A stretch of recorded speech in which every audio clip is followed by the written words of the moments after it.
cetak yang set-setan di grup. Semakin usia tambah itu semakin gampang lupa, karena lupa itu memang jangan lupa itu memang. Jadi begini, Thomas Carter arsitek asli, arsitek rumah kota itu sebaiknya dalam sekali merencanakan satu kawasan secara makro, meso dan mikro home base itu harus sustainable,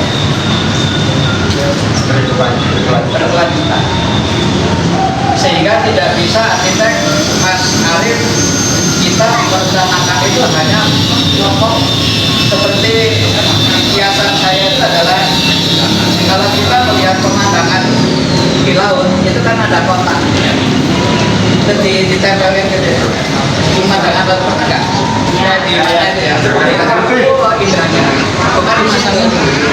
Jadi batas kota itu harus diamati. Yang saya katakan bahwa kota itu home base-nya. Sehingga Thomas Carter merencanakan itu patuh terhadap peraturan. Ada 3 faktor ya, wajah kota, terus detail. Di tulisan saya itu ada juga. Kita terjam-jam itu kalian biasa. Aku gak nyindir.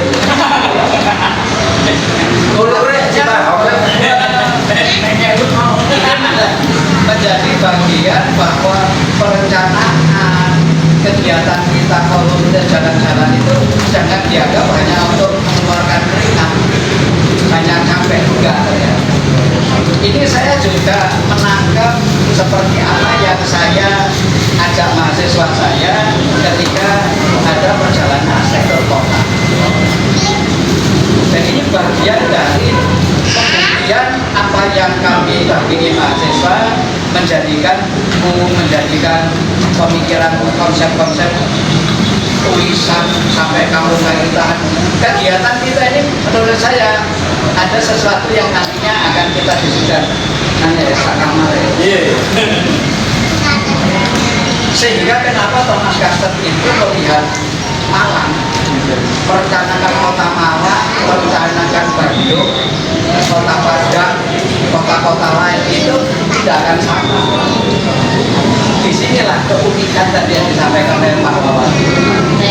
Kacamata kita, komunitas ini kan sudah cukup banyak yang kita potret.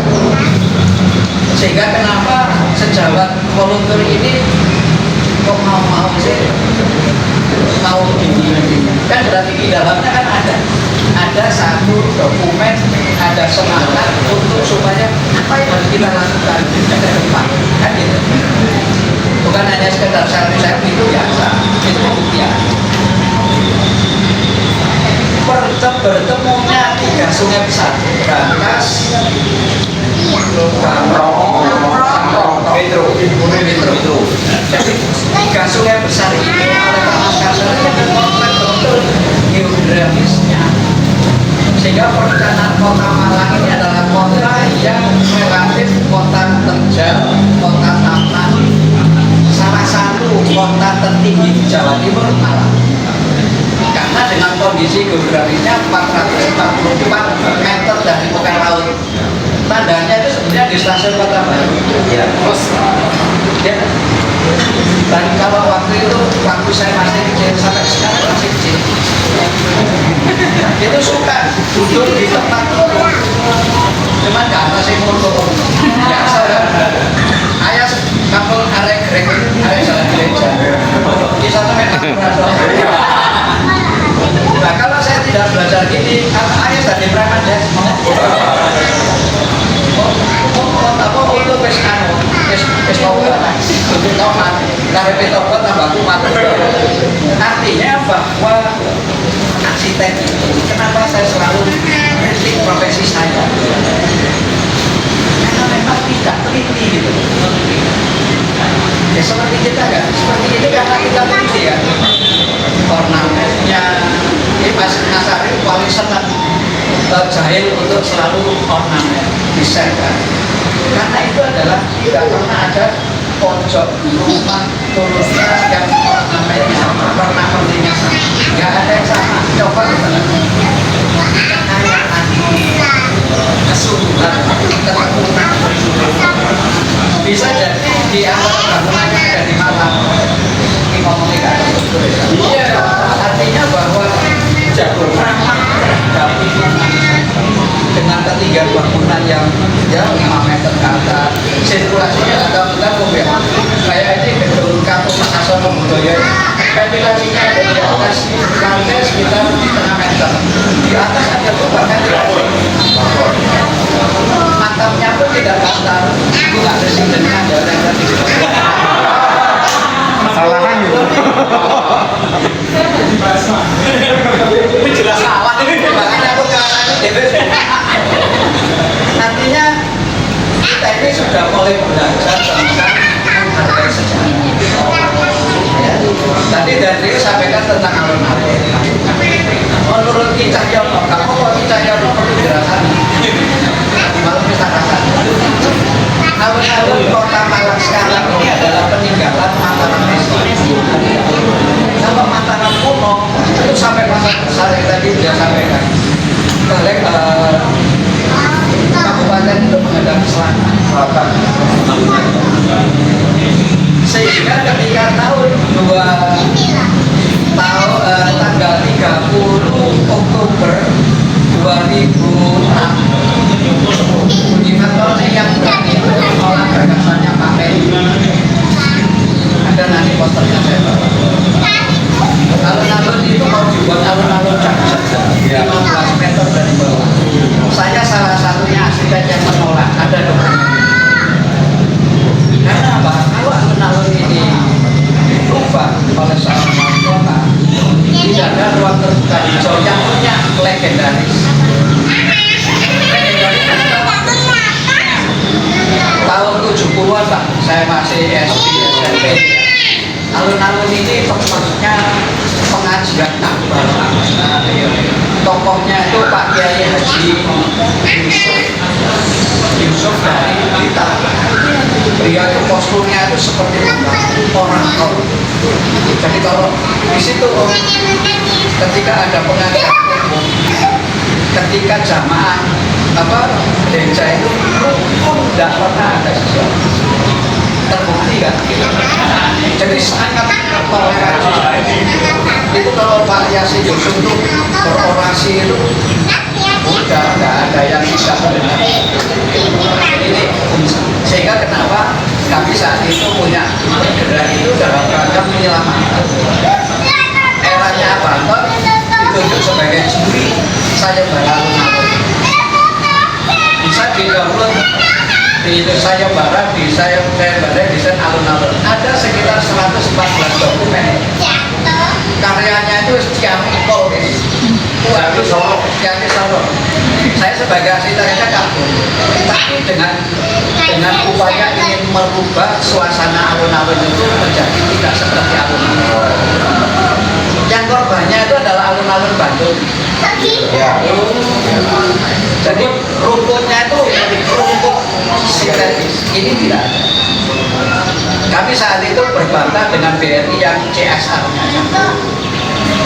Kalau misalnya pakai itu, saya akan mundur, Pak, aku mundur. Waktu di kantor BRI, satu ya ojo mas, saya mundur, tak mundur aku ya ojo. Akhirnya semampu yang bisa kita lakukan. Apakah saya ingin menjadi pahlawan? Pahlawan kesiangan. Sehingga begini, upaya seperti saya tadi kita bahwa yang protes terhadap upaya kita itu salah satunya saya diprotes oleh mahasiswa sama sesepuh yang ada di sini. Saya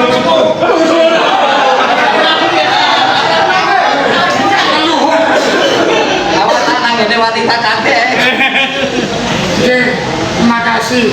Sebetulnya saya ini hanya senang kegiatan kebudayaan dengan terus kemudian ada program dari Jakarta untuk pegiat budaya, saya juga melamar akhirnya terima.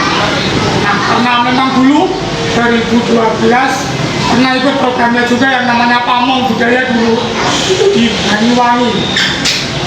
selama 4 tahun mungkin, 2012 sampai 2015. Nah, terkait cagar budaya, terkait volunteer surveyor, terkait warisan budaya tak benda, Malang ini bagi saya sangat luar biasa. Malang Raya, Kota Malang, Batu ini bagi saya nggak bisa dipisahkan administratif karena alur sejarah, alur heritage, ekspresi lokal dan namunya itu sama. Jadi kalau beliaunya tadi Pak Budi Fatoni bilang itu cocok sama saya. Jadi kita jalan begini, kita rame-rame Rio ini kesampingkanlah apa ngarani ya seni administrasi kayak dan sebagainya. Ini proses apa namanya Perkaya diri. bukan percaya, ini pemahaman. Panggilan jiwa kita sebagai anak bangsa. Itu apa nih? Ini viral dari apa ya? Bosa sampai mau beli bro. Menyelesaikan dengan seragam. Isi PPE. Jadi begitu. Saya pun di sini juga belajar karena saya masuk Malang itu ya juga baru karena kawan Soto Museum Ganesha saja. Saya berusaha untuk kenal Pak Agung, kenal Bu Ranaria, kenal Pak Irawan, kenal semuanya itu tanpa KTA. Ya seneng aja. KTP. Jadi intinya bagi saya pewaris pelestarian itu ada di tangan kita. Mau nggak mau, gelem ora gelem, sadar atau tidak, kita dibebani oleh peradaban masa lalu untuk tetap melestarikan itu ke depan. Tugas berat kita itu bagaimana anak muda, teman-teman kita, anak-anak kita, generasi muda tetap paham, sadar, dan juga mencintai apa yang ditinggali oleh warisan ini, baik negatifnya, baik positifnya, baik ruwetnya, baik apapun itu. Hidup volunteer.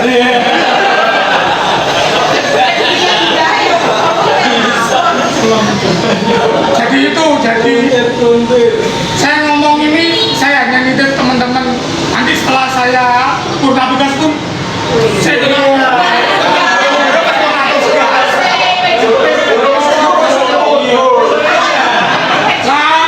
SK-nya 1 tahun, Pak. Jangan Pak. Banyuwangi kan tahun loh. Samsat tak. Jadi itu saya senang, saya apresiasi kerja teman-teman sekalian. Pokoknya jangan sampai kita dikotak-kotakan oleh situasi. Ya, ini pesan saya, jangan sampai terprovokasi oleh orang-orang yang sok peduli, gitu ya, orang-orang yang sok dan itu sebagainya. Contohnya?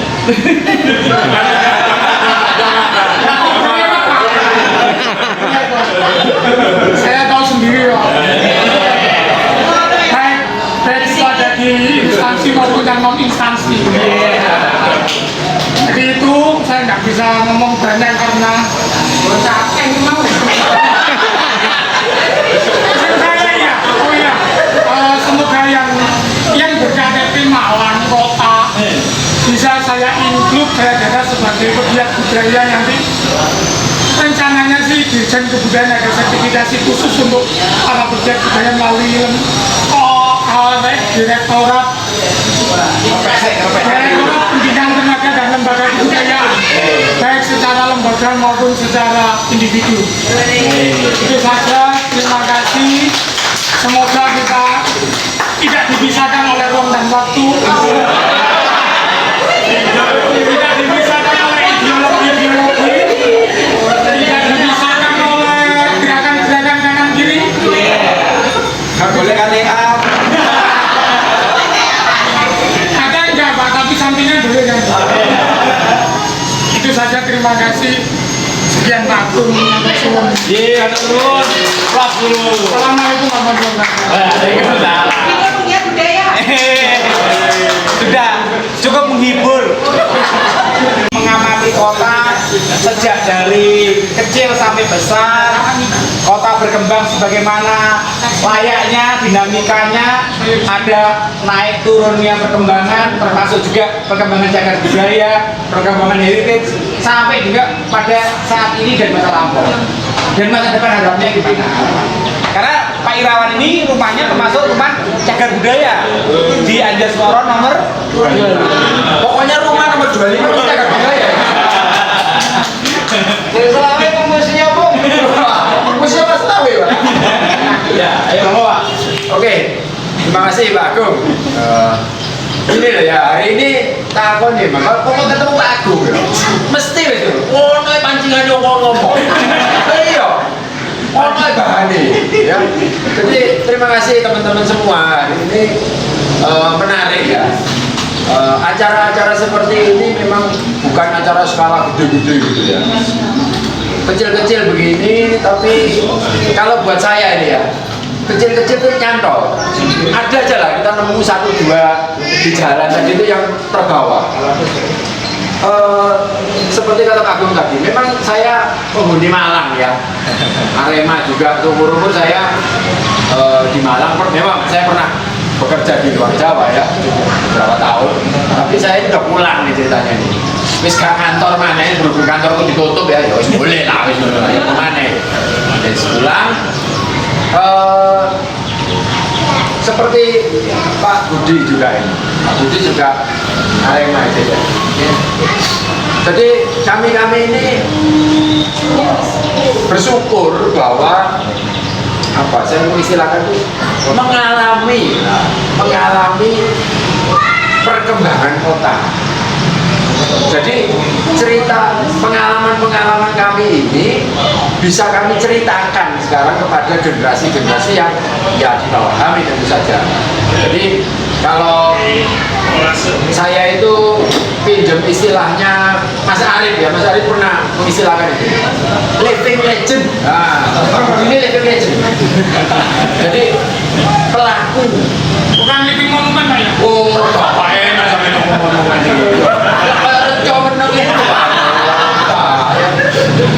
Jadi bisa cerita bukan berdasar membaca, tapi bercerita pengalaman saya dulu.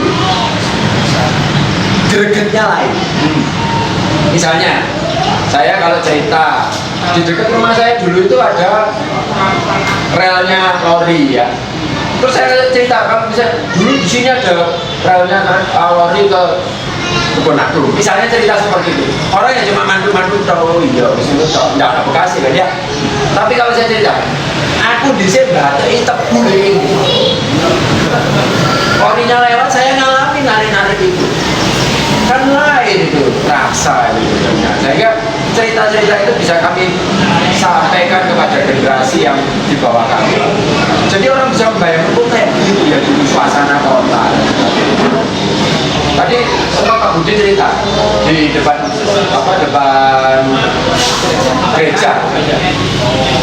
Aku bisa lagi budal pengajian bisa kami roti karo pastor itu dicoba jadi kita seperti itu. Menarik kan cerita seperti itu. Membayangkan oh zaman itu orang itu sudah bersosialisasi Tapi dengan yang menariknya gini loh, ketika saya pakai sarung, bikin roti ambil apa? Pastor itu lupa untuk gaya celono. oh, aduh, lagi cincin kali ya. Tapi menggambarkan suasana kota pada zaman itu rukun banget ya. Pasti pastornya orang Belanda. Zaman itu rohaniawan Kristen itu pasti Belanda. Sehingga orang-orang pribumi sudah berinteraksi dengan orang asing dan baik-baik saja. Nah, semangat-semangat seperti itu loh yang kita bawa sekarang. Terus lah, bener kata Pak Budi, kata Pak Amri tadi, jangan terkotak-kotak pada ideologi dan sebagainya. Nah, perkembangan kotanya sekarang ini, saya lihat bahwa memang sudah jauh berubah sih Pak ya. Kalau dulu suasananya masih lebih seger, sekarang ya lebih sumuk, jelas lah ya. Motornya tambah akeh. Tapi bahwa akhir-akhir ini semangat untuk apa ya, menggali lagi yang lama-lama itu, dan ternyata juga masih tetap menarik. Ini harus kita apresiasi dan kita dukung lah semangat seperti itu, supaya kalau cerita misalnya Malang itu adalah kota kolonial, buktinya apa? Doi di foto udah menarik. Tapi seperti tadi hari ini kita tadi awali berangkat dengan memberi plakat penanda batas 0.0, kan menarik seperti itu. Terus kalau kita datang ke suatu ketika ajak tamu, ajak teman kita, titik 0 Malang gimana? Ini di sini loh, ini ada plakatnya, ada ceritanya. Itu menunjukkan bahwa kepedulian ini masih ada nih. Tetenger kalau istilah Jawa itu ya, tetenger, penanda. Jadi tidak cuma katanya, tapi masih ada wujudnya, walaupun mungkin sak cuil, kan begitu. Jadi menggambarkan bahwa kota Malang yang didesain oleh orang Belanda ini masih ada bekas-bekasnya dan masih bisa kita tunjukkan. Itu menjadi suatu cerita yang sangat menarik. Dan Pak Budi tadi menjelaskan bahwa orang Belanda mendesain kota itu berpikir jauh, berkelanjutan maksudnya apa? Kalau saya desain sekarang masih nyaman untuk 100 tahun ke depan, kan gitu ya Budi ya. Nah, itu pelajaran yang harus kita ambil. Apa yang bisa membuat seperti itu? Nah, itu yang kita harus teruskan. Bukan urusan ceritanya, itulah penjajah zaman di sini loh. Ya penjajah jangan urusan nih. Tapi kalau kita kemudian semangatnya, saya tidak mau lagi ada bekas penjajah. Ya salah juga. Bahwa penjajah pun ada bekas-bekas baiknya sebetulnya. Contohnya yaitu di pembangunan yang berkelanjutan ternyata baik. Kita tadi jalan-jalan, apa pelajaran yang menarik tadi? Ada contoh Ganghang tadi ya.